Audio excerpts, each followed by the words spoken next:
Y lo que tenemos ahí es el rollo de Isaías del Mar Muerto. Entonces, este documento que tienen ahí tiene más de 2000 años de antigüedad. Entonces, creo que todos nos sentimos jóvenes, ¿verdad, Juan, después de decir eso?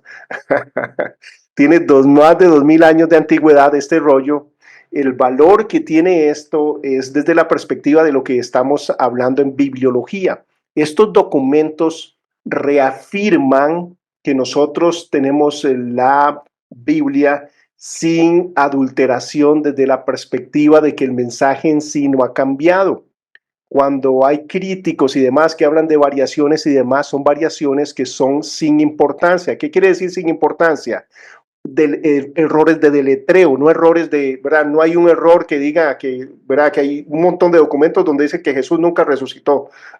No existe nada así. O que la salvación no es por gracia, o sea, las doctrinas están claras. Entonces lo que hay de variaciones, obviamente por la cantidad de textos, es en virtud de cosas insignificantes, por decirlo así.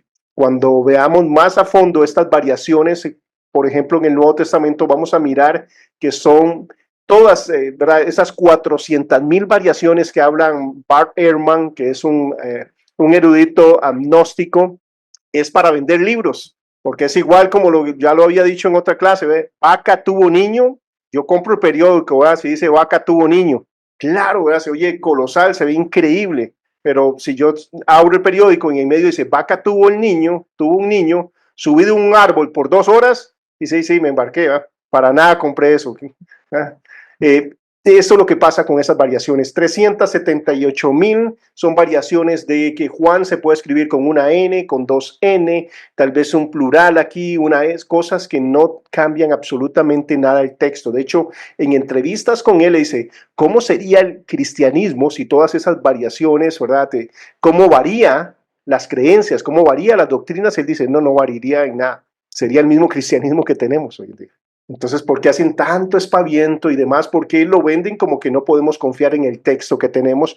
Y no es así. Bueno, este documento nos ayuda porque en literatura o en escritura hebrea, lo más antiguo que nosotros teníamos, las copias más antiguas que teníamos, datan del año 800 al año 900 después de Jesucristo. Ahora, son documentos muy confiables porque a pesar de las distancias, vamos a mirar cómo ellos hacían las transcripciones. No traducción, sino transcripción del texto, cómo hacían las copias, el celo, lo riguroso, como ellos hacían una nueva copia de la escritura, que es lo que hacían, ¿verdad?, los judíos. Y por tanto, ¿verdad?, nosotros podemos confiar en que lo que tenemos hoy fue copiado con veracidad hasta hasta la invención de la imprenta, donde ya no hay problema. Pero antes lo que teníamos son manuscritos, o sea, copias hechas a mano en papiro o en pergaminos que son telas. ¿Qué es la importancia de este documento? Que de lo que nosotros teníamos del periodo Masoreta, nosotros vamos a ver que no se escriba, vamos a ver el periodo de los talmudistas. Los talmudistas, ¿verdad? Ellos se encargaban de copiar las escrituras, de pasarlas a un nuevo papiro, y lo hacían con un celo increíble. Cada, ¿verdad? Cada palabra ellos lo dividían por un cabello, cada letra, no podían ser copiados de memoria. Vamos a mirar todo lo riguroso que era para hacer la copia. ¿Qué es lo que pasaba? Que al final la copia era exactamente a lo que ellos tenían más antiguo. Entonces, lo más antiguo tenía menos valor. ¿Por qué? Porque esto era exactamente igual, pero con nueva tinta, nuevo pergamino, nuevo papiro, entonces era mejor esto. Y estos ellos mismos los ponían en una genizá, que es una cajita que tienen en las sinagogas para guardar las escrituras porque no se pueden destruir. Entonces se guardaban ahí. Algunos de estas copias se usaban para enseñar a los niños. Otras, como ya no son legibles, se guardaban en la genizá. De hecho, algunos descubrimientos de los más antiguos han sido en genizá. Por ejemplo, en una genizá, en una cajita de estas que había en el Cairo, y encontraron ahí documentos muy antiguos. Pero, ¿qué es el valor que tienen estos rollos del Mar Muerto? Que ya les dije que la copia, por ejemplo, la Reina Valera que usó, el texto masorético, o sea, el texto de la mayoría, en hebreo. Existe la Septuaginta, que es más antigua, que era la copia del Antiguo Testamento, pero luego vamos a hablar de eso más a profundidad. El punto es que como por ejemplo la Reina Valera usa el textus receptus, el texto recibido, el texto que usaron los masoretas, ¿verdad? Los judíos encargados de hacer estas copias. ¿Qué era lo más antiguo que existía cuando se hizo la Reina Valera? ¿Verdad? Estos documentos masoretas del año 800 o 900 después de Cristo. En hebreo para el Antiguo Testamento, en griego para el Nuevo Testamento es otra historia. Inclusive en griego para el Antiguo Testamento existían copias de la Septuaginta, ¿verdad? Desde el año 100 antes de Jesucristo, ¿verdad? Pero en hebreo era lo más antiguo, lo mejor que había. ¿Qué pasó? Esta es una copia 100 años antes de Jesucristo. Puede citarla, ¿verdad? Para ser conservadores, digamos que esta copia es del año menos 100, por decirlo de esa forma. Pero se calcula que puede ser del año menos 200 años antes de Jesucristo. Pero para ser precavido en estas fechas y demás, está citado o datado más bien para el año 100 antes de Jesucristo. Entonces, recordemos, tenemos una copia del año 900 y esta copia del menos 100, ¿qué es lo que pasa? Que esto que acaban de descubrir ellos, que esto que acaban de encontrar es 1000 años más antiguo de lo que teníamos en un museo. Entonces, si usted es un escéptico, usted va a estar feliz. Si usted es un agnóstico, usted va a estar feliz. Si usted es un ateo, va a estar feliz. Vamos a comprobar el teléfono chocho que ha sido esto, ¿verdad? Lo irreal de que ustedes digan que el documento que ustedes tienen hoy, van a ver cómo ha variado, porque estamos hablando de 1000 años de diferencia de documento a documento. Y por ejemplo, en lo que tienen ahí, el rollo de Isaías, hacen esta comparación de la copia de 900 con Masoreta, con esta copia de los rollos del Mar Muerto, ¿y qué es lo que encontramos? 16 errores de deletreo. Lo más grave que ocurre en 1000 años de transmisión es que en el texto de Isaías 53 no aparece la palabra luz que aparece en este texto. En este texto aparece la palabra luz en uno de los versículos de Isaías 53. Y en los masoretas, en la otra copia, 1000 años más antigua, no aparece esa palabra luz.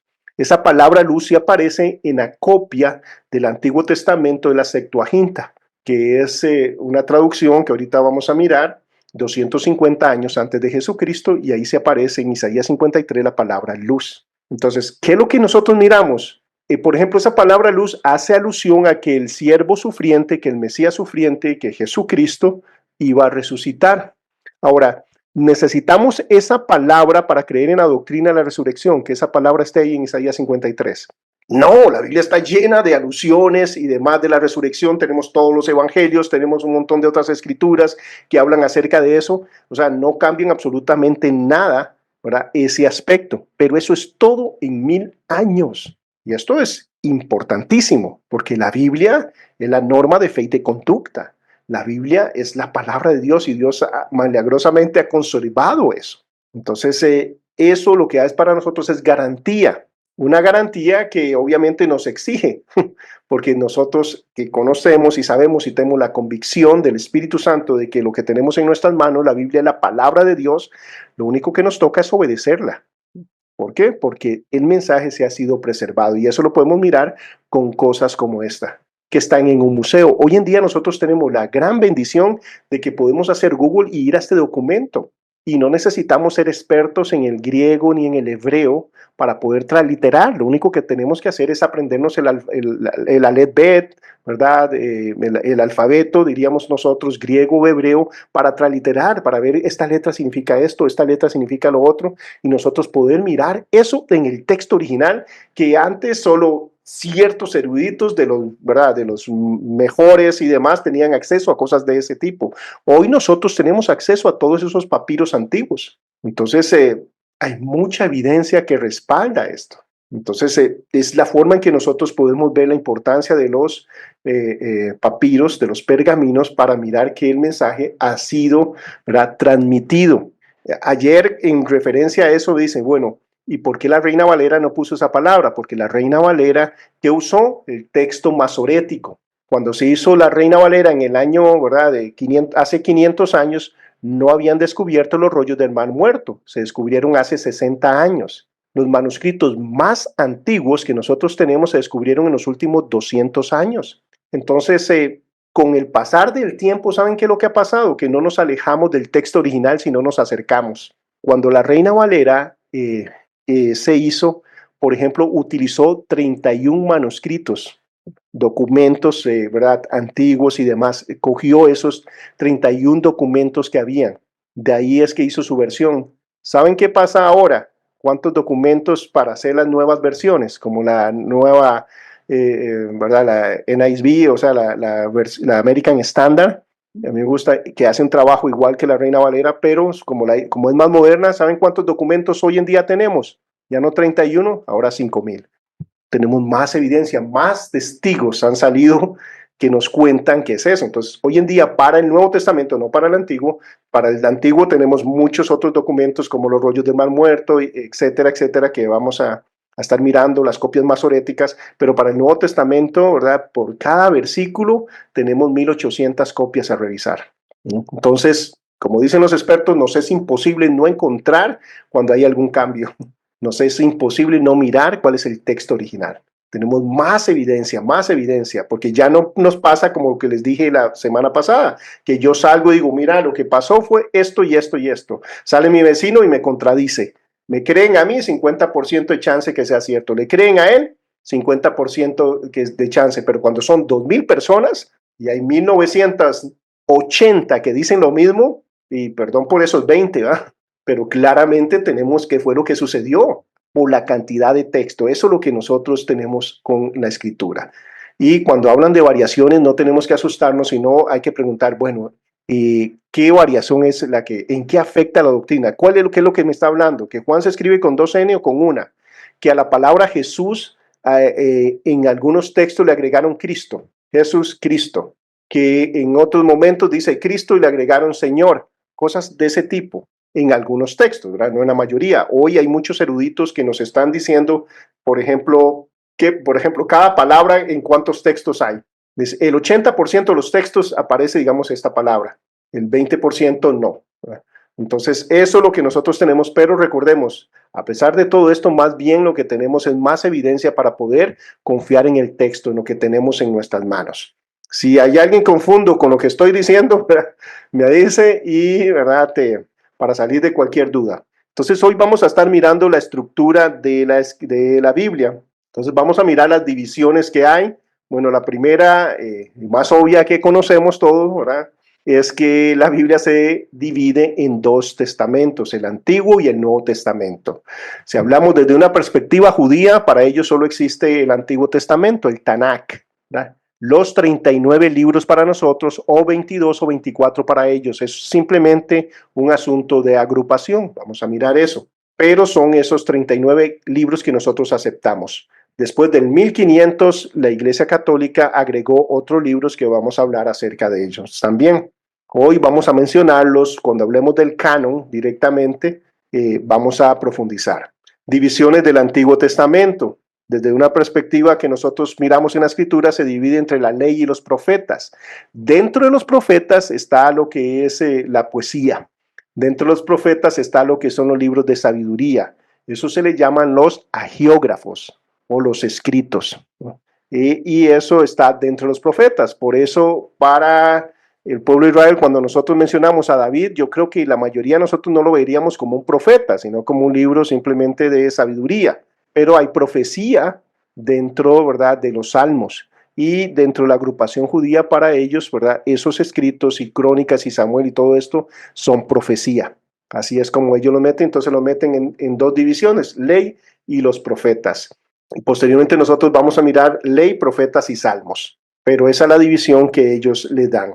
¿Dónde miramos esto? Mateo 22:40 dice lo siguiente: de estos 2 mandamientos depende toda la ley y los profetas. O sea, que el Tanakh, ¿en qué se basa? ¿De qué depende? ¿Cómo cumplimos todo eso? En amar a Dios y amar al prójimo. Hechos 13:15 dice lo siguiente: y después de la lectura de la ley y de los profetas, los principales de la sinagoga mandaron a decirle: varones hermanos, si tenéis alguna palabra de exhortación para el pueblo, hablad. Entonces, ¿qué hacían ellos en la sinagoga? Leían las 2 divisiones, la ley y los profetas. Esa es la costumbre. De hecho, se habla de que ellos hablan de cómo hacer un collar uniendo joyas, la ley y luego los profetas. Y la interacción, ¿verdad?, que hay dentro de ellos dos interactúan como tal.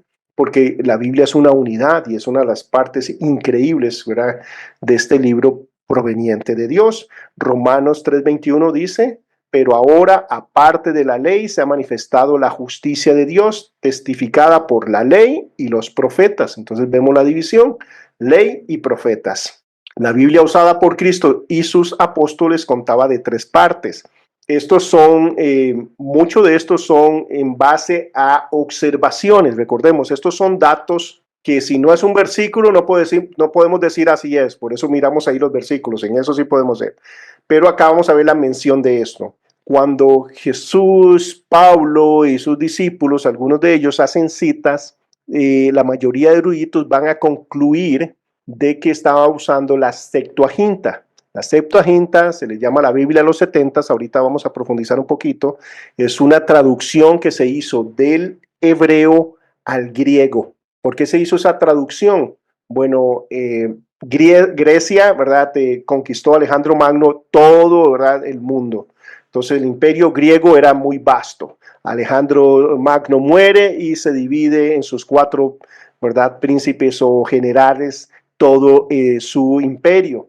En Egipto le tocó a la familia de los Ptolomeos y ellos eran eruditos, les encantaba propiamente la literatura y todas estas cosas, y es donde hablamos acerca de la biblioteca de Alejandría, que era una de las 7 maravillas del mundo antiguo y demás, y ellos lo que querían era traer todos los tomos más importantes y religiosos de cada una de las naciones, dentro de ellos los judíos.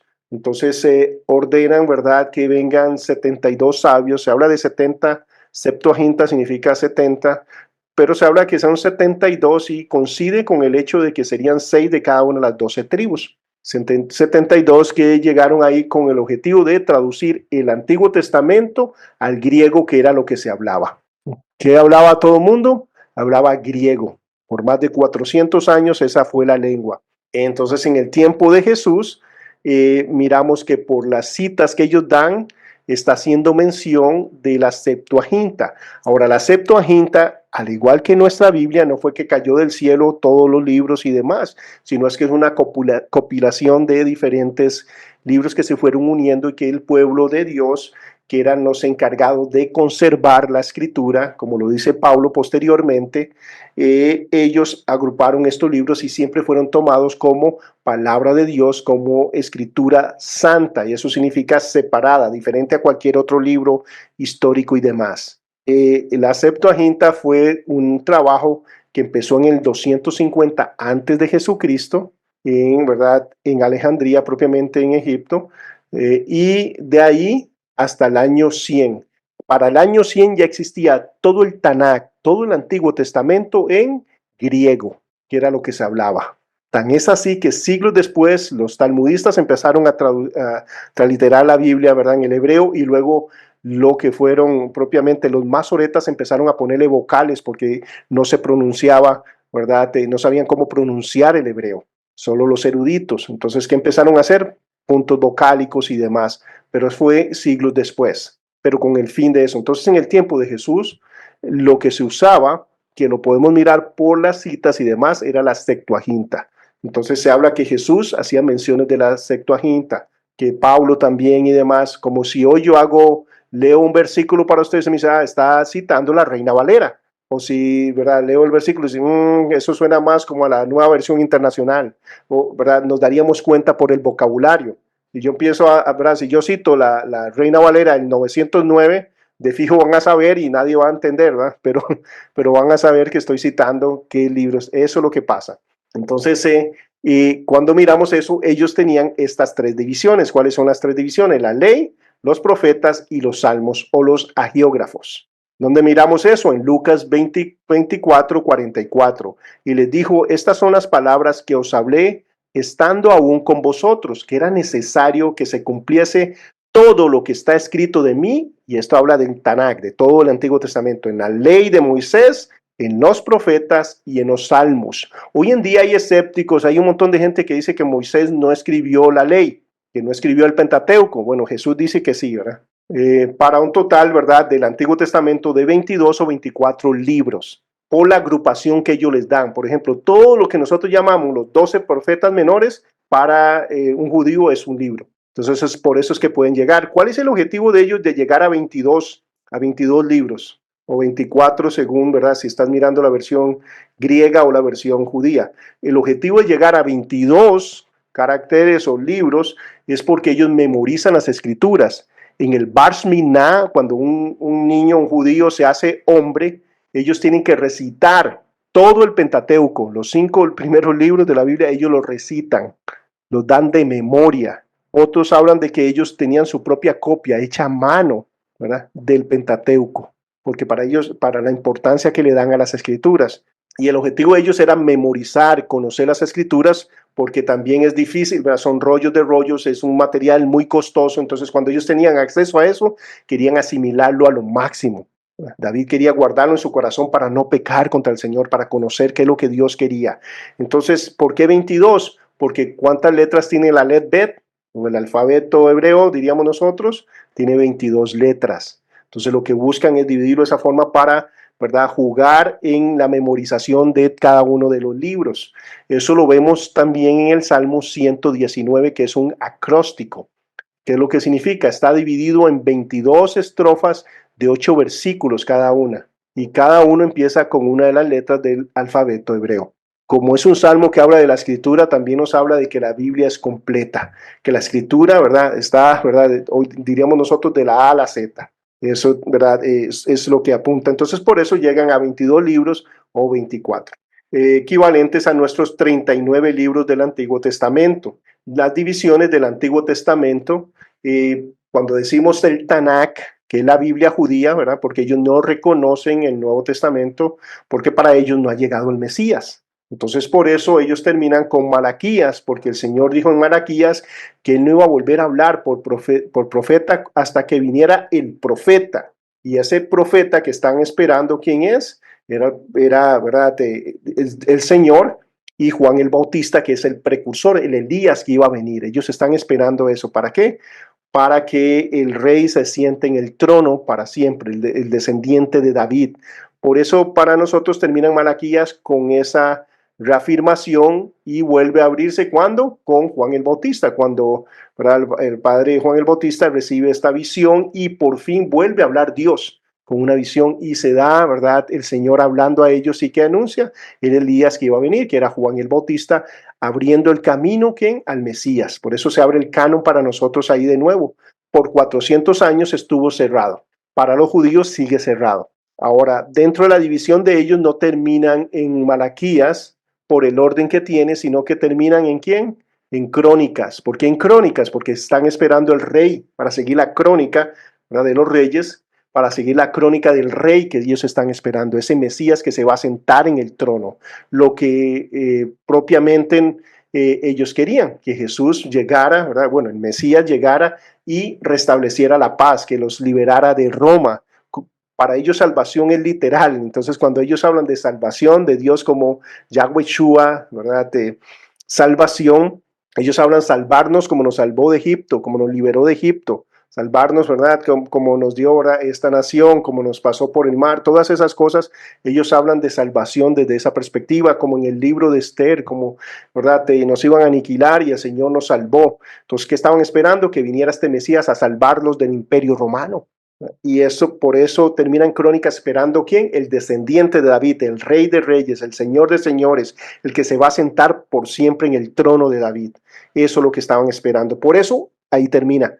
Y para ellos, ¿verdad?, si tuvieran que abrir el canon, lo van a abrir con el anticristo, ¿verdad?, porque van a verlo a él como este rey que viene a poner paz, a permitirles volver a hacer el sacrificio, y luego, ¿verdad?, sus ojos van a ser abiertos para recibir al verdadero, ¿verdad?, Mesías en la segunda venida de nuestro Señor Jesucristo. Pero por eso es que ellos terminan en esos, ¿verdad?, con Crónicas, ¿verdad?, o Malaquías. Son 39 libros igual que nosotros. No así, lo que sucede es que durante esos 400 años, ¿verdad?, de ese enlace, de ese, de verdad, desfase, digamos, entre el Antiguo y el Nuevo Testamento, hubo mucha escritura, pero ellos entendían claramente que cuando iba a volver a hablar el Señor, cuando viniera el Mesías, no antes. Entonces, toda esa escritura que tiene valor, que es histórica, que nos ayuda a comprender cosas ¿verdad? De la cultura, de lo que vivían ellos y demás. Y alguna es hasta edificante en ciertos pasajes. Esa escritura ellos entendían claramente que no era Dios hablando por medio de un profeta. Entonces no es considerada nunca escritura canónica o escritura sagrada o escritura santa. Y se mantenía ahí, ¿verdad? Todos esos libros estaban ahí, como hasta el día de hoy tenemos libros que son muy buenos y que nosotros podemos recomendar y demás, pero una cosa son esos libros que nos pueden edificar, que nos pueden enseñar cosas, que nos pueden, ¿verdad? Etcétera, etcétera, pero no es muy diferente eso a la Biblia. Entonces, el judío lo tiene claro y así tiene esta división. Entonces, esos libros luego vamos a hablar de deuterocanónicos o pseudoepígrafos o, ¿verdad? Son libros que fueron incorporados después, siempre han estado ahí, ¿verdad? Esos son libros que son históricos y demás, pero nunca incorporados hasta el 1500 como algo oficial. Pero luego vamos a hablar de eso. Entonces tenemos la ley, ¿verdad? El Tanakh del Antiguo Testamento judío se divide en tres. Primero la ley y la Torá. La Torá por eso empieza con Ta, viene de Torá. Dice la Torá también llamada la ley de Moisés, el Pentateuco, Penta son 5, Teuco estuche, entonces el estuche de los 5 rollos, ¿verdad? El grupo de los 5, Pentateuco, designa los 5 primeros libros de la Biblia y es considerado como las escrituras fundamentales de la fe judía porque tratan de la elección, de la promesa, de la alianza de Dios para los patriarcas. Entonces para ellos es la base de todo. De hecho hay grupos judíos que solo tienen la Torá como su Biblia, ni siquiera tienen el resto de otros libros. ¿Y cuáles son estos 5 libros? Génesis, Éxodo, Levíticos y Deuteronomio. Deutero es segundo. Entonces, Deuteronomio, ¿qué es lo que es? Es la repetición de la ley. ¿Por qué es una repetición de la ley? Porque está la nueva generación que va a pasar con Josué a la tierra prometida. Como va a pasar a la nueva tierra, a la tierra prometida, el Señor reafirma el pacto que había hecho con su pueblo. Esto es lo que tienen que guardar, esto es lo que no guardaron sus padres, por lo tanto murieron en el desierto, pero este es nuestro pacto. Y repite la ley para aquellos que van a pasar. Aquí ya existía un canon, ya habían escritura sagrada. ¿Cuáles son estos 5 libros? Fueron considerados, ¿verdad? Y hasta el día de hoy como palabra de Dios, claramente diferentes a cualquier otro libro judío. Y por lo tanto, ¿qué dice el Señor? ¿Qué le dice a Josué? Ya estaban escritos. ¿Y qué le dice el Señor a Josué? Que debe guardar estos libros, que debe meditar de día y de noche en él. Todos los ¿verdad? Reyes tenían que tener una copia no solo de la ley, ¿verdad? No solo de Torah, pero de todo el Antiguo Testamento y deberían leerla. Eso es lo que tenían que hacer. Eso es lo que tenemos que hacer con la Biblia, pero nosotros no es que teníamos cuentos de alguien y más. Esto es grafe, esto es escrito. Se le dice a Moisés, ¿qué se le dice a Josué? Que lea, que mediten en lo que está escrito, ¿verdad? No es un cuento, como nos dicen hoy, es que es un cuento que va y va y va. No, no, no, no. Es igual que nuestras versiones. La Reina Valera no agarró una versión de aquí y de aquí. No, no, fue a los textos originales. O sea, a las copias más antiguas, directamente del idioma original, para pasarlo al español o al inglés, ¿verdad? Según la versión. Entonces nos habla de la importancia de esto, es que estaba ahí escrito y esos libros son vistos como, ¿verdad? Escritura. Luego de la ley de la Torah, por ejemplo, los escépticos también decían que Moisés nunca pudo haber escrito. ¿Por qué? Porque en ese tiempo no había escritura. Entonces, no había escritura, ¿cómo pudo? ¿Verdad? Qué mentira esto de la Biblia y todo lo demás. Hasta que encontraron, ¿verdad? Piedras escritas y demás que son datadas más antiguas que Moisés y se dieron cuenta que ya existía escritura cuneiforme en ese entonces. Entonces ya se les cayó ese asunto. Entonces la geografía, ¿verdad? Perdón, la geología y demás nos ayuda ¿a qué? A encontrar estos descubrimientos, reafirman las cosas que ya sabemos. Los profetas, Nevilim significa profeta en griego, perdón, en hebreo. Entonces Nevilim, los profetas, cuentan los hechos que van desde la muerte de Moisés hasta la destrucción del primer templo por parte del imperio babilónico e incluyen los relatos y acontecimientos, profecías, exhortaciones, consolaciones y esperanzas de un futuro prometedor para el pueblo de la alianza. Y como vemos, ellos dividen los profetas en 5 libros. ¿Cuáles son los profetas? Los primeros profetas, y esto es antes y después del exilio, esa es la división. Los primeros profetas, y vemos que habla acerca de Josué, jueces, Samuel y Reyes. Es considerado, ¿verdad?, como los primeros profetas. Luego, los profetas posteriores al exilio babilónico. Y nos habla de los profetas mayores, Isaías, Jeremías, Ezequiel, y los profetas menores, que son menores no porque tengan menos importancia, sino por la cantidad de profecías que contienen estos libros. Y a veces también son profecías locales, no son a nivel de todo, ¿verdad?, el país. Son los 12 profetas, son Oseas, Joel, Amós, Abdías, Jonás, Miqueas, Nahum, Habacuc, Sofonías, Ageo, Zacarías y Malaquías. Y luego nosotros vemos la última división, que son los salmos o los escritos, los ketubín. Entonces, poniendo, ¿verdad?, estas sílabas unidas, es que se forma la palabra Tanakh para referirse al Antiguo Testamento o a la Biblia judía. Para nosotros, obviamente, el Antiguo Testamento. En lo que es los ketubín, los agiógrafos o los escritos, nosotros vemos escritos que son educativos, hay oraciones, filosofía, cuentos edificantes, textos apocalípticos, canciones, lamentos de varios tipos, etcétera. Son 11 libros. Estos libros son Salmos, Proverbios, Job, Cantar de los Cantares, Ruth, Lamentaciones, Eclesiastés, Esther, Daniel, Esdras, Nehemías y Crónicas. Algo importante para mirar acá también es que estos libros se usaban para cuando ellos tenían fiestas. Nosotros miramos los mejillot, ciertos salmos que se leían cuando iban desfilando en las fiestas de las enramadas y las otras fiestas que habían.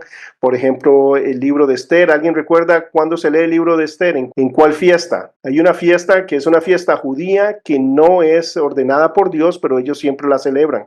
La han celebrado por siglos. ¿Alguien sabe cómo se llama esa fiesta en la cual se lee el libro de Esther? ¿Morbelis? En la fiesta del Purín. Exactamente. Para mí es fácil recordarme porque yo como mucho, aunque no se note. Entonces relaciono purín con pudín. Entonces así me acuerdo, el pudín.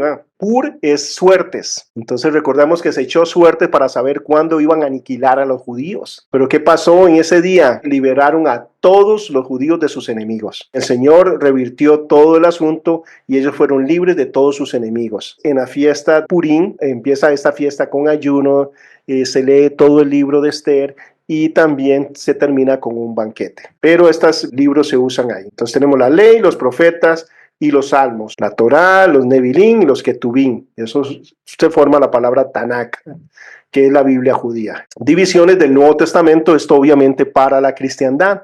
Algo para mí interesante es que el Nuevo Testamento, los 27 libros que nosotros tenemos, en toda la sombrilla que podemos hablar de cristiandad, es exactamente los mismos 27 libros. No se agrega uno solo, no se quita nada. Son 27 libros igual a nuestras Biblias, inclusive dentro del catolicismo romano. Pero lo que yo miro es que es de esta forma, se conserva el Nuevo Testamento completo, los 27 libros, igual que nosotros, pero siempre hay un personaje que se le da la misma autoridad que la Biblia. Entonces tenemos a los mormones y tienen a Joseph Smith, que, ¿verdad?, trae nuevas revelaciones. Dentro de los adventistas, ¿verdad?, traen a Elena de White, testigos de Jehová, y tenemos la primera presidencia, y tenemos un esclavo fiel y discreto, y como ellos son los que determinan qué se cree, qué no se cree, y es palabra de Dios. En el catolicismo tenemos al Papa, que cuando se sienta en el trono de San Pedro da ex cátedra, y es exactamente lo mismo que la Biblia. Misma tradición católica, que la mayoría de católicos no creen así, pero, ¿verdad?, dentro de la tradición, dentro de lo que es propiamente su doctrina, la tradición de la iglesia tiene el mismo peso que la Biblia también. Entonces se agrega en diferentes formas, pero lo que es propiamente en cuanto a la Biblia es exactamente los mismos 27 libros que nosotros tenemos. Los libros históricos son los 4 evangelios, Mateo, Marco, Lucas y Juan, y el libro de Hechos. Luego tenemos lo que son las epístolas Paulinas, Romanos, Corintios, Gálatas, Efesios, Filipenses, Colosenses, Tesalonicenses, Timoteo, Tito y Filemón, y lo que llamamos las epístolas generales, como el libro de Hebreos, que no sabemos exactamente quién fue, muchos dicen que es Pablo, pero bueno, Santiago, primera y segunda de Pedro, primera, segunda y tercera de Juan y Judas. Y luego vemos el libro profético en el Nuevo Testamento, que es el libro de Apocalipsis, para un total de 27 libros. Siempre se vio la necesidad de poder citar, de dividir, de poder comparar la escritura, y más en sus orígenes, donde todo está escrito en mayúscula, todo seguido. Y no solo eso, es un rollo. Era bastante difícil encontrar pasajes y cosas de ese tipo. Los mismos judíos empezaron a hacer este trabajo alrededor de 500 años antes de Jesucristo, y ellos empezaron a hacer ciertas divisiones para poder ubicarse dentro de lo que es el texto. Estas divisiones no estaban en el texto original. Las divisiones de versículos, de capítulos, no estaban en el texto original. ¿Qué quiere decir? No son inspirados. Hay cosas positivas dentro de esta división de capítulos y versículos. ¿Qué hay cosas positivas? Podemos ubicarnos, podemos tomar referencias, ¿verdad? Todas estas cosas nos ayudan en cuanto a la comprensión. ¿Qué cosas negativas también tenemos? Que nosotros podemos aislar versículos. ¿Han visto personas? ¿Cuál es el versículo para hoy? El pasaje para hoy sí, ¿verdad? Pero el versículo tenemos que ver el contexto detrás. Entonces nos puede permitir decir cualquier cosa, sacar las cosas fuera de contexto. Esto es algo negativo, esos errores de simplemente aislar una palabra de todo un mensaje. Es un asunto de ser responsable y leer el contexto de todas las cosas para poder interpretar correctamente. Estas divisiones no son inspiradas, son útiles para localizar pasajes de las Escrituras. El trabajo de nosotros es muy fácil. Si yo digo algo, vieron ahora, hablé acerca de las divisiones, de la ley y los profetas, y luego la ley, los profetas y los salmos. ¿Pero dónde, Víctor? Yo, en el Antiguo Testamento. Vayan y busquen. Sería más difícil, inclusive si hacemos eso así, ¿cierto? Pero si yo les digo la cita exacta, es más fácil que ustedes lleguen y comprueben, ¿cierto? Entonces nos ayudan, nos facilitan en eso. Hay muchas cosas pro y contras en ese sentido, pero qué importante para nosotros. Alguien decía que uno debería hacer ejercicios diferentes, como agarrar y empezar a leer como si no hubieran divisiones, empezar a leer, digamos, una carta que no es tan larga, y empezar a leer, pero sin parar por versículos, y nada más así seguidos, ¿no? Para tener toda la idea general. Son ejercicios que se pueden hacer. Ahora, no hay nada malo, la mayoría de las divisiones son muy buenas. En algunos casos nosotros podemos ver puntualmente donde la idea no ha terminado y termina en el capítulo, pero es contado, ¿verdad? El trabajo es muy bueno. Es importante que nosotros sí entendamos que eso era seguido, que no es simplemente cortar aquí y demás, sino ver qué se dijo antes, dónde empieza la idea, dónde termina. Es muy importante y referente a qué se está hablando, a quién se le está hablando, dónde se le está hablando, quién está hablando. Todas esas cosas son importantes para interpretar correctamente. Trasfondo histórico, nosotros podemos mirar dentro del trasfondo histórico. Las primeras divisiones, esto es lo que les mencionaba anteriormente, se dan en el año 586 antes de Cristo y se le hicieron al Pentateuco, o sea, los 5 primeros libros. En algunos momentos cuando se menciona la Torá también se habla del Tanakh, ¿verdad? Pero estrictamente es para el Pentateuco. Se hicieron 154 agrupaciones o sedarín para facilitar su lectura en un plan de 3 años. 50 años más tarde se seccionó en 54 divisiones o parajiot y en 669 segmentos más pequeños para facilitar la ubicación de referencias, y estas se usaron en un ciclo de lectura de 1 año. Entonces vemos cómo ellos también empezaron a utilizar divisiones. Posteriormente hubieron varias personas que empezaron a hacer ese trabajo de división de capítulos y de versículos, pero estos son los que pasaron a la historia. ¿Qué quiero decir con esto? Que para llegar a esto hubieron un montón de gente haciendo un montón de cosas. Ellos son personas que hicieron un trabajo muy arduo y demás, pero son los que se reconocen, y eso lo podemos entender históricamente. Entonces, Esteban Langton, arzobispo de Canterbury, había sido un gran canciller de la Universidad de París. Ahí existe la Biblia parisina, que es una de las primeras ediciones que tenían divisiones. Hizo la división del Antiguo y Nuevo Testamento en capítulos, no en versículos, sino en capítulos, sobre el texto latino de la Vulgata Latina de Jerónimo hacia el año 1226. Entonces, en el 1226 es que se hace esta división en la Vulgata Latina. Alguien me dijo a mí, ¿por qué Vulgata? ¿Verdad? Porque eso suena como vulgar. Vulgata viene de vulgo. Vulgo significa el pueblo. La Vulgata Latina es una traducción que hizo San Jerónimo en los primeros siglos de la era de la iglesia. De hecho, es un documento bastante importante. ¿Por qué se hizo la Vulgata Latina? Porque recordemos que ya no se hablaba el caldeo en el tiempo de Jesús, y por alrededor de 400 años que se hablaba griego. Todo el Nuevo Testamento fue escrito ¿en qué? En griego. Para el año 100 podríamos decir, un cristiano tenía la Biblia completa en griego, que era la lengua que se usaba. ¿Por qué tenía el Antiguo Testamento? Recordemos por la Septuaginta, la Biblia de los 70, que había sido traducido ya el Tanakh 100 años antes de Jesucristo. Y luego cuando terminan el Nuevo Testamento, que fue en griego, ya tenían la Biblia completa en griego. Luego, ¿qué fue la lengua que se hablaba? Se empezó a hablar que el latín. ¿Por qué el latín? Porque ¿cuál era el imperio que estaba gobernando? Roma, los romanos. Entonces, ¿qué difundieron ellos? El latín. Como se usaba latín, se hizo esta traducción de la Vulgata latina. En el 1226 ya teníamos la división del Antiguo y Nuevo Testamento por Stephen Langton en capítulos. Luego, Robert Stein, prestigioso impresor, realizó la actual división en versículos del Nuevo Testamento en 1551 y en 1555 hizo la edición latina de toda la Biblia. Toda la Biblia ahora ¿qué? En versículos. Entonces ya tenemos los versículos y los capítulos. La primera Biblia impresa que incluyó totalmente la división de capítulos y versículos fue llamada la Biblia de Ginebra y se publicó en 1560 en Suiza. Los editores de la Biblia de Ginebra optaron por los capítulos de Stephen Langton y los versículos de Robert Stein. Valoraron, dice, la gran utilidad que tenían para la memorización, localización y comparación de pasajes bíblicos. Algunos no concuerdan con el aspecto de la memorización, porque ellos consideran que que es mejor memorizar todo un segmento que no solo versículos. Vamos a hablar acerca de lo que hace la Biblia única, son cosas particulares.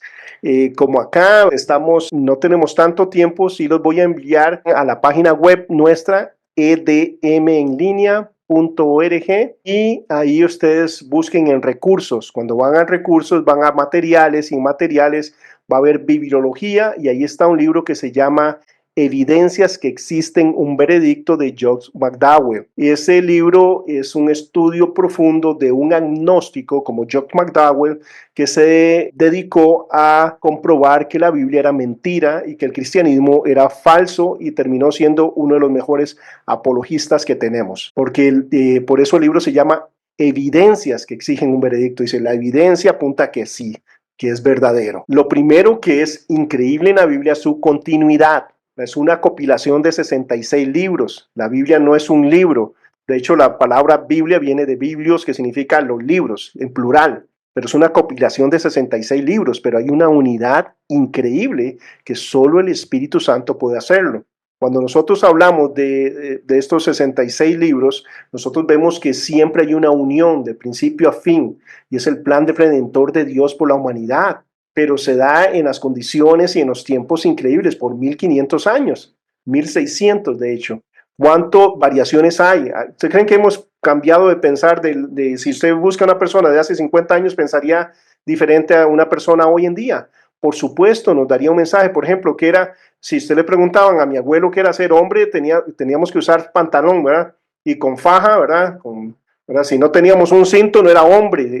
En otros casos, ¿verdad? Si no te andaba pañuelo, ¿verdad? No era hombre. Cosas así, ¿verdad? Por solo mencionar cosas culturales. Entonces, digamos que cada uno de nosotros tiene diferentes formas de ver las cosas. Y eso se expresaría cuando nosotros nos comunicamos, expresamos, ¿verdad? Nuestra forma de hablar. Nosotros expresamos formas desde la perspectiva por ejemplo, mi hija a veces me hace preguntas y yo le digo nombres. Por ejemplo, cuando yo me criaba, inclusive para mí era difícil, ¿verdad? Porque mi esposa ahora me dice, no podemos conseguir, ¿verdad? No debemos comer margarina, solo mantequilla, porque la margarina es malísima. Y yo, wow, cuando yo era pequeño, yo era feliz y podíamos conseguir margarina, ¿verdad? Porque era cara. Entonces, el punto es, pero yo creo que todo Costa Rica no podía comer margarina, no. Había gente, ¿verdad? Que tenía su mantequilla, natilla y todo lo demás. Pero desde mi contexto, yo pienso así. Y eso se transmitiría en algo cuando yo hablo y demás. Bueno, en la Biblia no vemos, ¿verdad?, limitantes en cuanto a eso, en cuanto al mensaje, porque el mensaje no lo está dando la persona, sino que la persona está transmitiendo lo que el Señor le está diciendo en sus propias palabras, con su personalidad. Es increíble la unidad. Cuando nosotros vamos al primer libro de la Biblia, ¿alguien recuerda cuál es? No hay eruditos hoy bíblicos. ¿Cuál es el primer libro de la Biblia? Juan, ¿qué dijo? Génesis. Excelente, qué bien, qué bien. Sí, Génesis, ok. Génesis, ¿verdad? Cuando nosotros vamos al primer libro de la Biblia, ya nos empieza a dar fotos de lo que nos va a hablar miles de años después en la resurrección, en el sacrificio, en la muerte vicaria sustitutiva de Jesucristo. Cuando vamos a Génesis, ¿qué pasa cuando el hombre peca? Inmediatamente tiene que morir un animal inocente, ¿cierto? ¿Para qué el Señor mató un animal inocente? ¿Para cubrir a quién? Al que no lo merece, al pecador, Adán y Eva. Ellos habían cometido el error y ¿quién lo pagó? El pobre animalito. ¿Para qué Dios lo hizo? Para cubrirlos con pieles a ellos porque estaban desnudos. Pero no es una foto de lo que pasa en la cruz del Calvario, que nosotros somos culpables y Jesús, el inocente, paga por nosotros. Bueno, esos miles de años antes de que suceda eso, vemos esa unidad. Esto es increíble. Miles de años antes ya el Señor nos da un protoevangelio donde dice que, ¿verdad?, la simiente de la mujer, ¿verdad?, la serpiente iba a herir, ¿verdad?, el tobillo de la simiente de la mujer, pero él iba a aplastar su cabeza. Entonces nos habla de la victoria de Jesucristo. Entonces lo que quiero decir con esto es que vemos una unidad. ¿Por qué? Porque es un solo autor y es el Espíritu Santo en las palabras de las personas que escogió. Eso se mira en la palabra de Dios. Es que estamos hablando de 40 diferentes escritores con los diferentes trasfondos. Es que ni siquiera es un grupo de 40, ya, por ejemplo, entre dos hermanos se piensan igual. No, ¿verdad? Van a pensar diferente, en la misma familia va a pasar eso, pero ni siquiera son 40 personas que piensan igual, de un mismo extracto social, de una misma condición económica, expuestos a mí. No, no, estamos hablando de 40 diferentes autores de diferentes trasfondos. Nosotros cuando miramos quiénes, ¿verdad?, el Señor utilizó, estamos hablando de estadistas, estamos hablando de un rey. ¿Será diferente como piensa un rey a un pastor de ovejas? Que era, ¿verdad?, que todo el mundo viene el pastor, entonces cierren la puerta, guarden la bicicleta porque se pierden las cosas cuando llegan. Así era como se miraba en esa cultura. Y, ¿verdad?, miramos reyes, pastores, agricultores, miramos pescadores, miramos un médico. ¿Recuerdan cuál es el médico? ¿Alguien recuerda? ¿Dónde? ¿Cuál es el médico? ¿El médico que escribe la Biblia? Lucas. Lucas, excelente. Lucas escribe, ¿verdad? Y era médico. Luego vemos un copero del rey, vemos un rabí y, o sea, las diferentes profesiones, posiciones económicas, sociales y demás en un periodo de 1600 años. ¡Wow! Y ver esa unidad, ¿por qué? Porque es el mismo autor, es el Espíritu Santo. Ahora, Dios nunca anuló las personalidades de ninguno de los que ha usado, como hasta el día de hoy nos quiere usar y nos da ciertas características únicas y exclusivas para nosotros, para que nosotros podamos expresarnos de la mejor forma. Entonces, cuando nosotros miramos esto, también miramos que fue escrita en diferentes ambientes. Ni siquiera fue que todo ese grupo de personas tan diferentes, que hubiera sido imposible porque es en un periodo de 1600 años, 1500 años, estuviera en un mismo lugar. Moisés escribe en un desierto, Jeremías en una cisterna, Daniel en un palacio, Pablo en sus prisiones, Lucas mientras está viajando haciendo un recuento, ¿verdad?, de las personas, de los testigos oculares. Alguien es interesante porque piensan, es que no podemos confiar en la Biblia. ¿Por qué? Porque fue escrita hace 2000 años. Entonces imagínense, ¿verdad?, en 2000 años, ¿cómo hoy voy a saber que eso es cierto? Bueno, fue escrita hace 2000 años, pero ¿por quién fue escrita?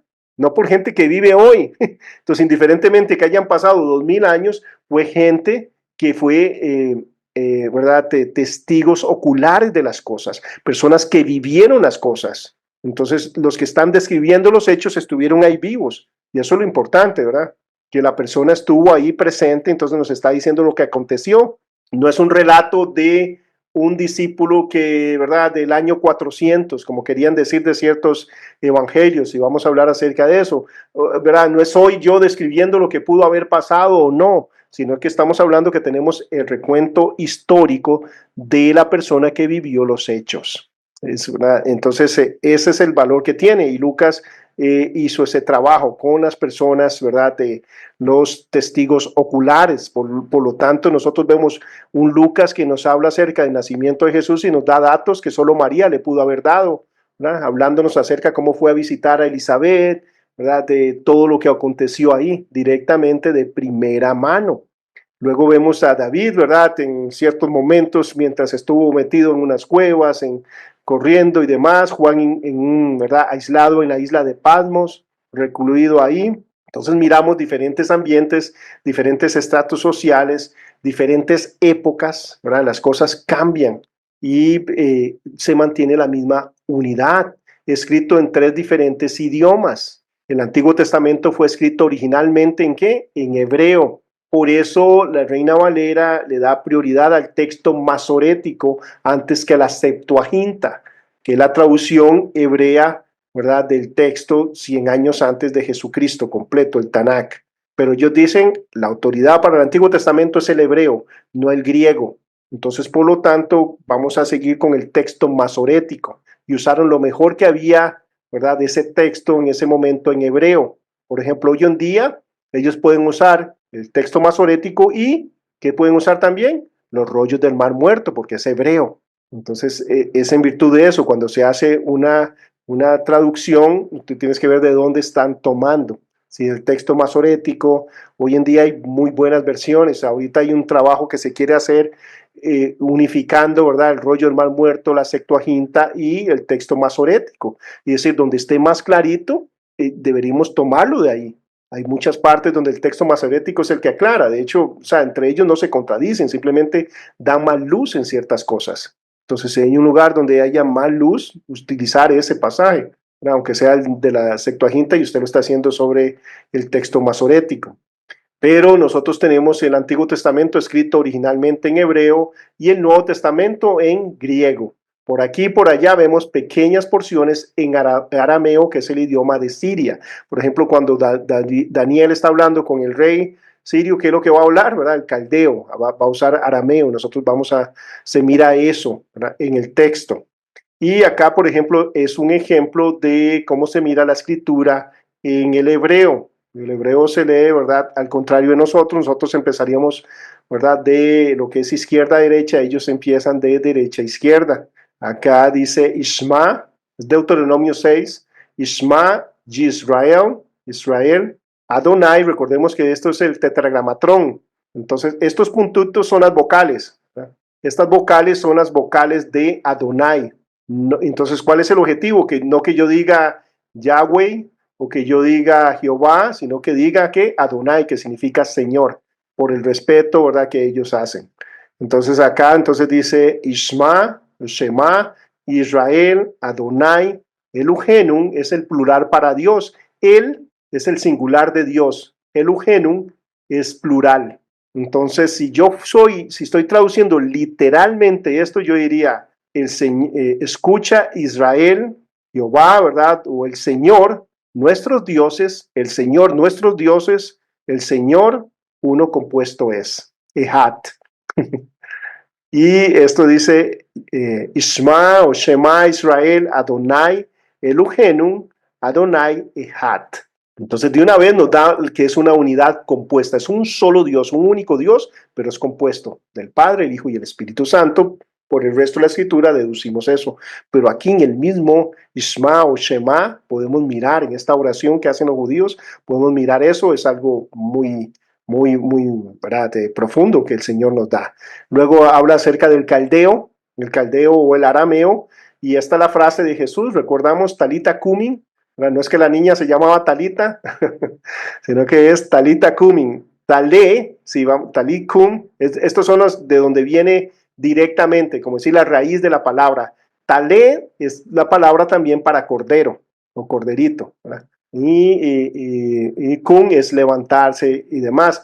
Talita cumí, ¿verdad? Acá es niña, porque también la palabra ya cuando se conjuga puede significar niña, joven, ¿verdad?, en cuanto a alguien nuevo, y luego levántate. Entonces, no sé si han visto algunas traducciones o ciertos lugares donde dice, corderito, a ti te digo levántate, pequeño cordero, ¿verdad?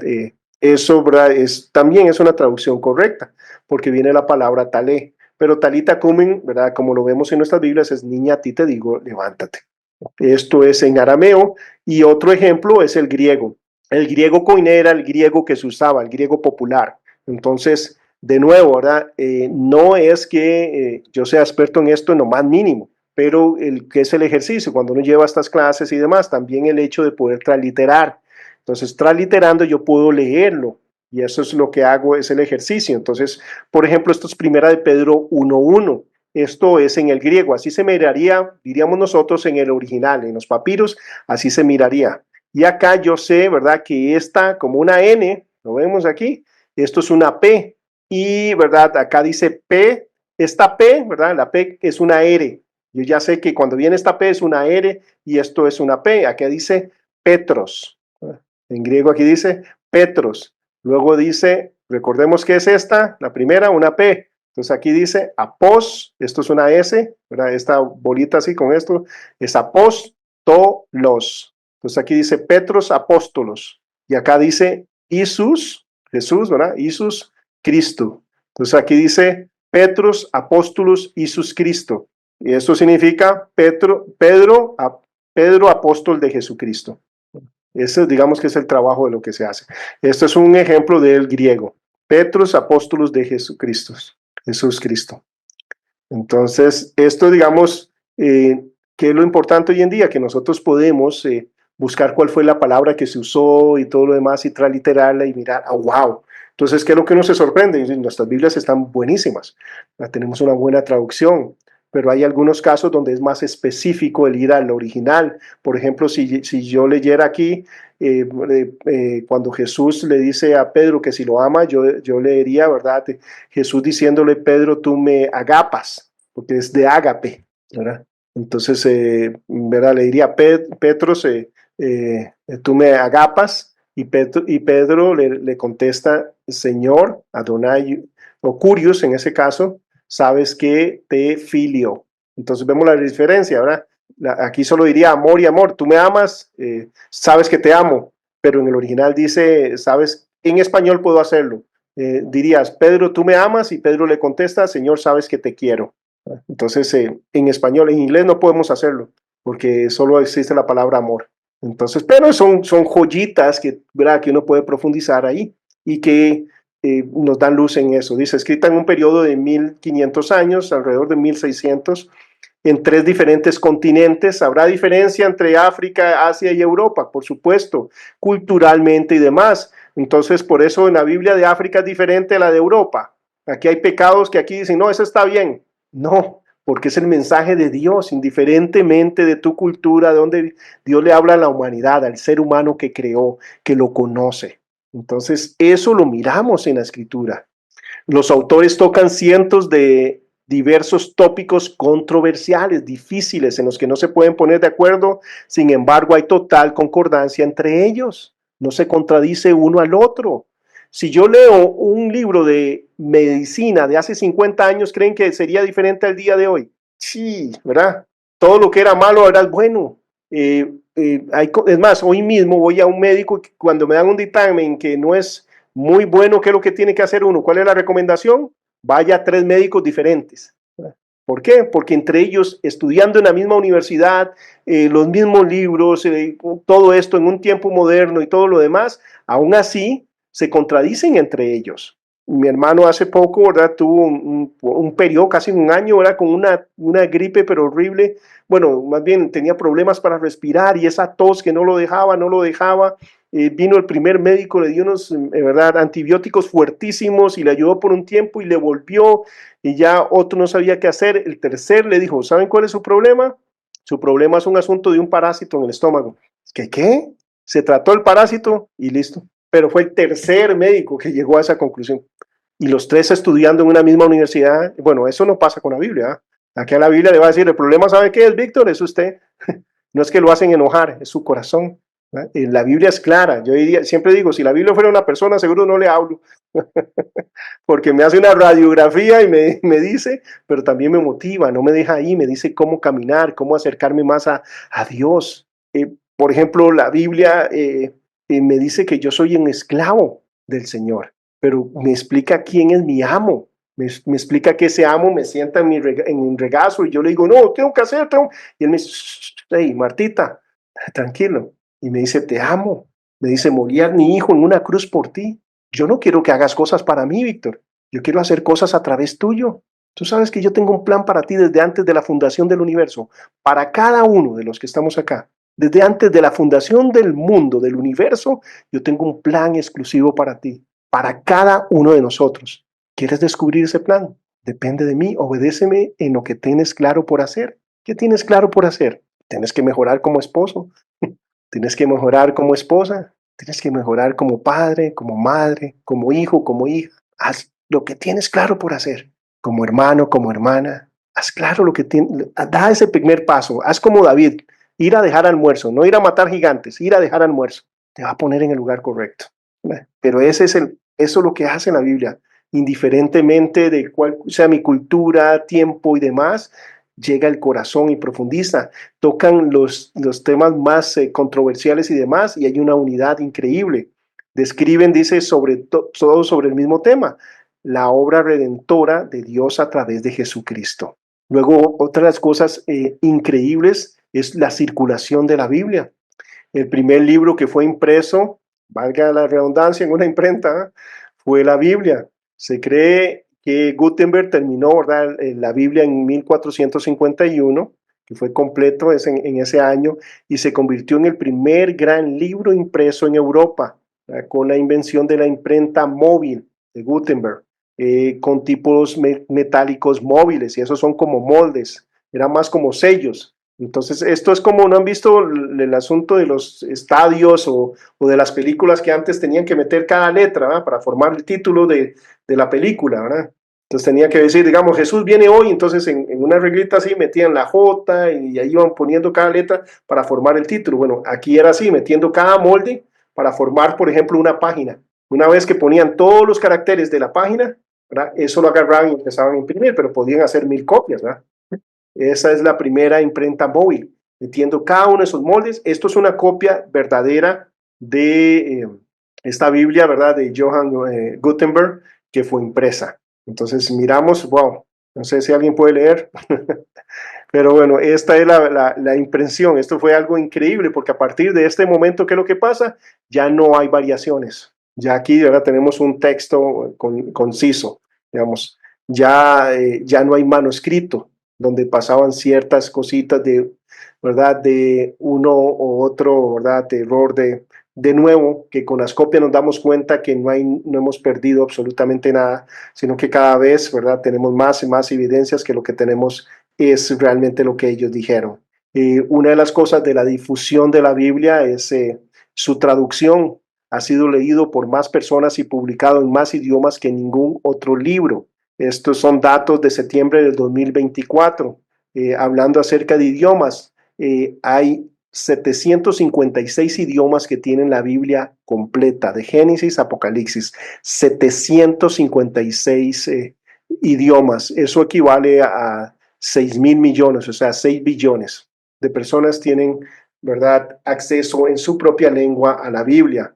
Luego el Nuevo Testamento, sin contar estos 756 idiomas que tiene la Biblia completa, aparte de eso, 1726 idiomas más tienen el Nuevo Testamento completo. Y eso equivale a otros 835 millones de personas que tienen el Nuevo Testamento completo, más, ¿verdad?, de 756 que tienen la Biblia completa. Y porciones, por ejemplo, el Evangelio de Juan. Hay muchos ¿verdad?, que están en ese trabajo y lo que hacen es tomar un evangelio, ¿verdad?, uno de los libros más significantes, más importantes en ese aspecto, que hablen de lo que es la divinidad de Jesucristo, de la salvación y demás, y lo han traducido. Entonces son 1274 idiomas más que tienen una porción de la Biblia, más, ¿verdad?, el Nuevo Testamento, más la Biblia completa. Y eso añade 468 millones más de personas. Entonces, ¿en cuántos idiomas se ha traducido, aunque sea un libro de la Biblia, una porción de la Biblia? En 3.756 idiomas. Pero lo que se nos da un dato es que hay dialectos y idiomas, es alrededor de 7.000 idiomas o dialectos. Entonces estamos un poquito más allá de la mitad. Ahora, ¿qué es lo importante de esto? Que hasta un 98% de las personas pueden tener acceso, aunque sea a una porción de la Biblia, en una lengua que ellos comprendan. ¿Qué quiero decir con esto? Por ejemplo, si en Brasil por ejemplo, si no tuviéramos, vamos a Brasil, y en Brasil no tuviéramos la Biblia en portugués, muchos hablan español en Brasil, o muchos hablan inglés. Entonces, aún así se pueden, ¿verdad?, accesar. Entonces, de estos 3.756 idiomas, ¿verdad?, alcanzan a muchas otras personas, como por ejemplo, mucha gente en África que habla un dialecto, habla también el inglés. En nuestros países también nosotros podemos ver en ciertos pueblos, acá en Costa Rica hay un pueblo indígena que se llama Bribri, pero ellos hablan español, entonces con la Biblia en español tienen acceso a la palabra y demás. Otra de las estadísticas dice, más copias se ha hecho de ella y vendido que cualquier otro bestseller o mejor vendido de la historia de la humanidad. Bestseller es el mejor vendido. Todos los años se saca el bestseller. La Biblia fue sacada de esta categoría porque siempre gana, porque va por encima de cualquier otro libro. Entonces, algunos datos, se habla de que la Biblia, ¿verdad? Se han vendido más de 5 billones ¿verdad? De Biblias. Luego lo que le sigue sería el Corán con 800 millones. Hay un dato nuevo que habla de 3 billones, pero eso es de impresiones, no está hablando acerca de para que la gente lo tuviera como tal, pero lo puse ahí por simplemente honestidad intelectual. Pero podemos ver que la Biblia por encima son 5 billones de copias. Luego 800 millones de copias del libro rojo de Mao Zedong, ¿verdad? Que es un libro de comunismo. Y mucho de esto es porque lo exigía el imperio como tal, ¿verdad? Tener una copia de él. Luego 500 millones de copias del Don Quijote de la Mancha, 200 millones del libro del Mormón, 200 millones de historia de 12 ciudades de Charles Dickens, 162 millones de copias de Gita, y esto es el libro religioso de los hindú, 150 millones del Señor de los Anillos, 142 del Principito, y bueno, esos son algunos datos para nosotros mirar, ¿verdad? Y la difusión de la Biblia. Ahora, lo importante no es estar en primer lugar, ¿verdad? Sino que la Biblia nos transforme, que la pongamos en práctica, que la obedezcamos, ¿verdad? No simplemente comprar una Biblia para seguir, ¿verdad? De primeros en la estadística. Dice la traducción de la escritura. Esto es increíble, es fascinante porque la primera traducción de la escritura, ¿alguien sabe cuándo fue? Dice, nada más de leer, ¿verdad? Es lo que hemos estado mencionando constantemente, la Septuaginta o la Biblia de los 70. ¿Verdad? Esto es Septuaginta, ¿verdad? Esto es 70 en números romanos. Entonces, este trabajo se empezó en el año 250 antes de Jesucristo. Recordemos, la familia de los Ptolomeos, que era de los 4 generales de Alejandro Magno, toman Alejandría, toman Egipto, y desde ahí ellos empiezan a hacer, ¿verdad?, estas traducciones de los libros religiosos y traen estos 72 sabios a Alejandría para que empiecen a hacer este trabajo. Y en este proceso, ¿verdad?, se habla acerca de que ellos obviamente terminan el Pentateuco y tienen, ¿verdad?, hablan de días y demás, que también fue, ¿verdad?, un aspecto como en 40 días. Pero algo importante es que toda esta información viene de las cartas de Aristeas. Es un documento que se encontró donde nos cuenta todos estos detalles. Ahora, esto, de nuevo, no es escritura, son datos históricos que están ahí. Por lo tanto, esto puede ser falible. La Biblia no es falible. Lo que sí tenemos claramente por la historia es que posteriormente se fueron agregando el resto de otros libros en el griego y 100 años antes de Jesucristo, sí teníamos todo el Tanakh completo, ¿en qué? En griego. O sea, todo el Antiguo Testamento en griego, 100 años antes de Jesucristo ya estaba. Eso sí, hay documentación, copias y demás que apoyan esto, historiadores alrededor y demás. La historia de los 72, de que fue a Ptolomeo, ¿verdad? Que Ptolomeo Filadelfo fue el que envió a estos sabios a Egipto, ese todo eso, es basado en esta carta de Artineas.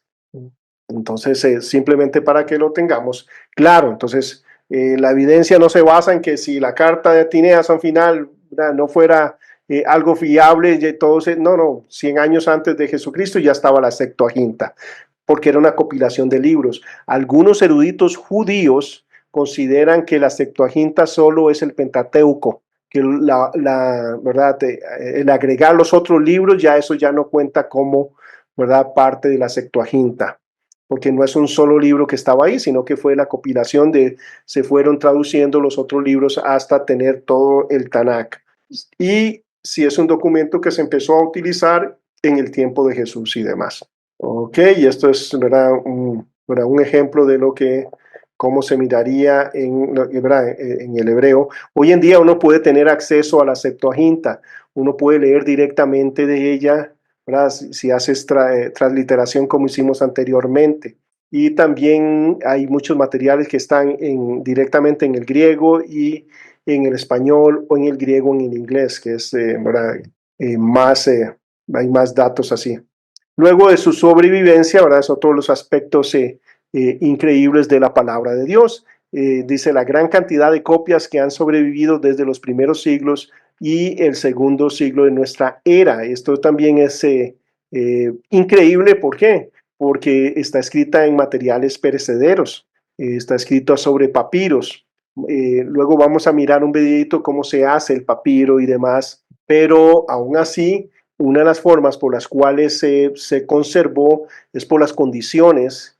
Por ejemplo, hoy en día vamos a ver algunos documentos que están en un museo hoy en día, están con máquinas especiales para la temperatura, para la humedad y de todo.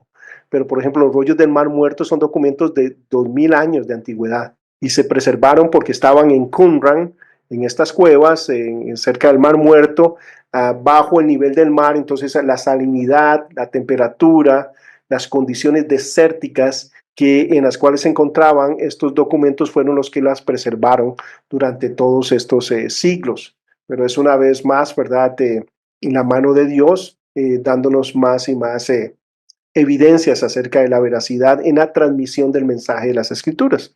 Escrita sobre materiales perecederos, copiada a mano hasta la invención de la imprenta en 1458, antes del siglo sexto, la Biblia solo se conocía en forma, vigésimo quinto, solo había en forma manuscrita, o sea, escrito a mano. ¿Por qué? ¿Alguien sabe por qué solo a mano? Es una pregunta primaria, porque no había imprenta, era la única forma. Esos ejemplos escritos a mano se llaman manuscritus, manus de latín que significa mano, y scriptum que significa escrito. Esto es una copia de un papiro muy importante, un pedacito, ¿lo ven? Este pedacito es esto que está acá, es una transliteración de ese pasaje, y eso se llama el P52. Pues si quieren buscarlo, P52. ¿Por qué se le puso P52? Porque son muy creativos, ¿verdad? Todos ellos. ¿Y P significa qué? Papiro. 52, ¿por qué? Porque fue el número 52 en encontrarse. Está el 51, etcétera. Entonces, el P52 está en la biblioteca John Ryland en Inglaterra, y este es el documento más antiguo del Nuevo Testamento que se ha constatado, que todo el mundo se pone de acuerdo. ¿Por qué es importante? Porque antes de este documento algunos argumentaban que los evangelios fue una invención del siglo tercero, o del siglo tardío, del siglo segundo al siglo tercero, y que fue una invención de los seguidores de Jesús y demás, pero que no realmente los primeros cristianos no tenían los evangelios como los tenemos nosotros. Precisamente el evangelio de Juan, y esto es porque hubo una persona que estaba, ¿verdad? Era un estudioso que hablaba acerca de la tesis y antitesis. Entonces decía, bueno, los primeros evangelios sí eran como la tesis y hablaban acerca de un Jesús más como rey, humano, muy judío, pero ya después, ¿verdad?, se empezó a hablar acerca de un Jesús más universal, más divino.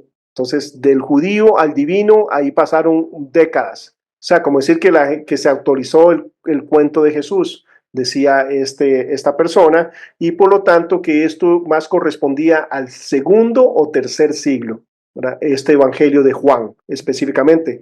Esto es el evangelio de Juan, esto es Juan 18, 31 al 33, y Juan por un lado, y por el otro lado es Juan 18 del 37 al 38. Esta es la conversación de Jesús con Pilatos. Otro de los datos importantes es que este papiro está escrito por los dos lados. Eso es más cristiano, no judío. Recordemos que los papiros se escribían solo por un lado. Por alguna razón, los cristianos empezaron a hacer más códices, que son libros. ¿Y cómo lo hacían? Poniéndolo como un libro actual, pero escribiendo por los dos lados. Yo me imagino que fue un aspecto económico, ¿eh? ¿Por qué? Porque es muy caro. Entonces, de esa forma utilizaban el papiro por ambos lados, pero se reconoce más como un periodo cristiano de empezar a utilizarlos, ¿verdad?, escritura por los dos lados. está generalmente aceptado como el extracto más antiguo de un evangelio canónico, convirtiéndose en el primer documento que cronológicamente concierne a la figura de Jesús de Nazaret. En la parte delantera del pergamino tiene Juan 18, 31 al 33 en griego, y la parte de atrás del reverso, Juan 18, 37 al 38. Sobre la datación del papiro no existe un consenso entre los eruditos críticos, o sea, hay algunos que sí, muchos, pero los más críticos no tienen un consenso.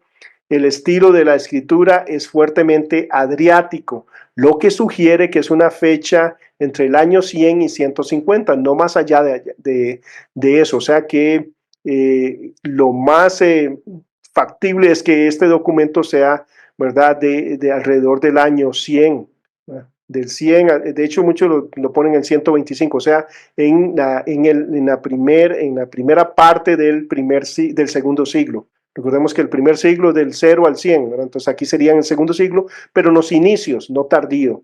Eso es lo que hay consenso. Pero, ¿qué es lo que implica esto? Que aquellos que decían que esto era un invento del segundo siglo, no puede ser así. ¿Por qué? Porque este documento fue encontrado en Egipto. Entonces, ¿qué tuvo que haber pasado para que esta copia llegara hasta Egipto? Bueno, lo primero, ¿verdad?, que esto tuvo que haber pasado es que Juan lo escribiera. Una vez que lo escribiera, ellos tenían que hacer copias y posiblemente, ¿verdad?, con el resto de la escritura hablamos de que Juan posiblemente estaba en Éfeso cuando lo hizo. Entonces tuvo que hacerla, recibirla, copiar, ¿verdad?, su evangelio en Éfeso. Una vez en Éfeso, ¿qué es lo que tenían que hacer? Un montón de copias, distribuirse ahí. Una vez que se distribuía ahí, pasaba a otro lugar y así sucesivamente tuvo que llegar hasta que llegó a Egipto. En Egipto se empezó a copiar hasta que terminó, ¿verdad?, propiamente en este documento que encontramos. Entonces, posible, ¿verdad? Claramente el Evangelio de Juan tuvo que haber sido escrito en el primer siglo. Y eso sí hay consenso, ¿verdad? Por eso se descartó el hecho de que fuera un invento del segundo o tercer siglo los evangelios, producto de que se encontró este pedacito de papiro. A mí lo que me encanta es que, por ejemplo, cuando uno va al papiro, y obviamente aquí no se lee tan bien, pero si vas al documento y lo bajas y demás, y haces una transliteración, tú puedes, ¿verdad?, leer Juan 18, 31, 33 directamente de este papiro, y lo leo en mi Reina Valera o en mi Nueva American Standard, y dice lo mismo. Y ¿verdad?, estamos hablando de que de esto a eso, ¿verdad?, hay 1800 años de diferencia. Entonces nos da certeza. ¿De qué nos da certeza? De que lo que tenemos fue lo que ellos dijeron, que estas son las palabras de Jesús, y es el evento de Jesús hablando de la verdad con Pilatos. Entonces son cosas importantes. ¿De qué nos hablan? De que nosotros no estamos saltando a la oscuridad y creo porque creo y creo porque creo. No, hay evidencias que nos hablan acerca de que el mensaje que tenemos hoy es el mensaje que ellos dieron. La persecución de la Biblia ha soportado la mayor persecución más que cualquier otra obra literaria y ha sobrevivido. Por ejemplo, todo un imperio diocleciano, ¿verdad?, se dedicó a querer destruir a la cristiandad y a su libro sagrado, porque el libro nos dice cómo ser cristianos. Entonces busca eso. Voltaire, por ejemplo, este humanista francés y demás, hizo todo un trabajo para desmeritar la Biblia, para hablar de que era un cuento y demás. Y en todo ese trabajo él proclamó, mientras mantenía una Biblia en alto en su mano dentro de su casa, y él dijo: en 100 años este libro será olvidado y eliminado, la cristiandad será barrida y extinguida y pasará a la historia. Eso decía Voltaire. Poco tiempo después de su muerte, la residencia privada de Voltaire se convirtió en la casa matriz de sociedades bíblicas de Génova, constituyéndose el mayor centro de distribución de Suiza, de la misma Biblia sobre la que él había anunciado un rápido final. Aquellos que rechazan la Biblia debería tomarse el tiempo de evaluar la evidencia antes de pedir un veredicto.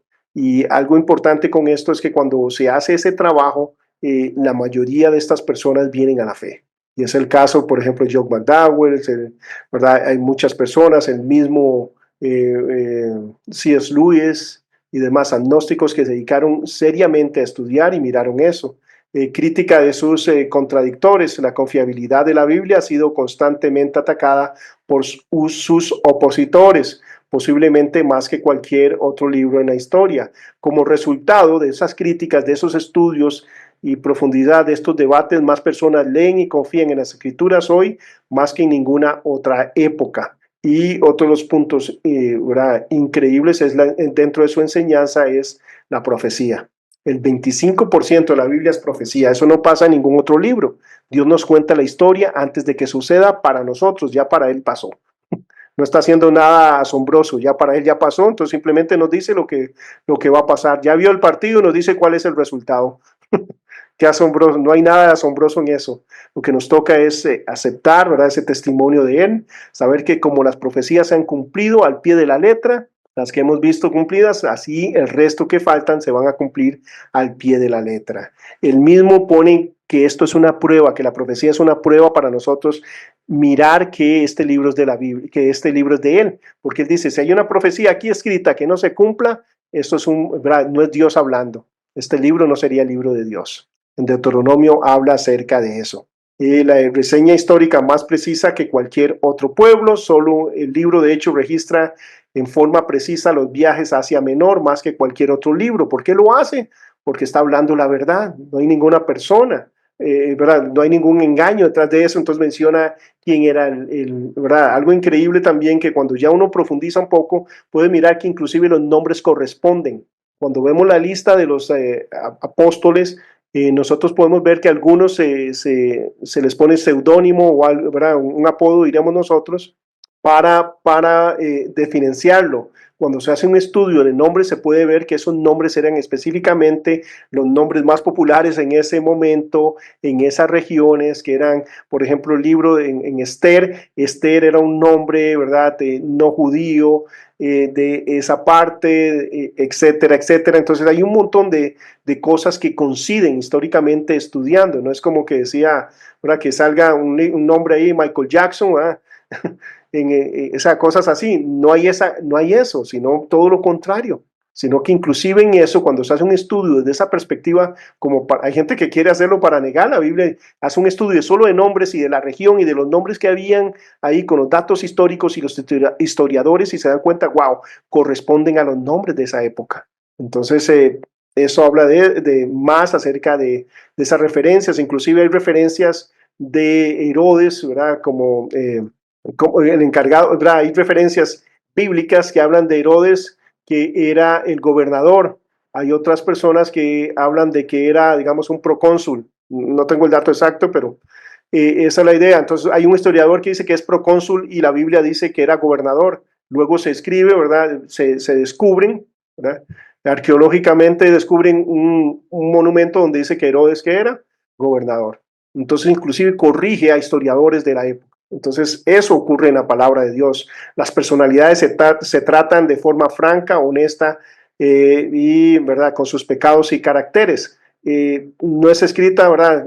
La Biblia trata a las personas tal y como son y es la historia de Dios. Nosotros no pondríamos, la historia como se describe fuera de la Biblia, se arregla, se modifica, como hacemos nosotros con ciertas cosas. Alguien acá, ¿verdad?, ha estado temblando de miedo por algo pequeño y hoy se ríe y dice, no, no me dio tanto miedo. Bueno, se le olvidó tal vez, pero sí, y así se hace en la historia, ¿verdad?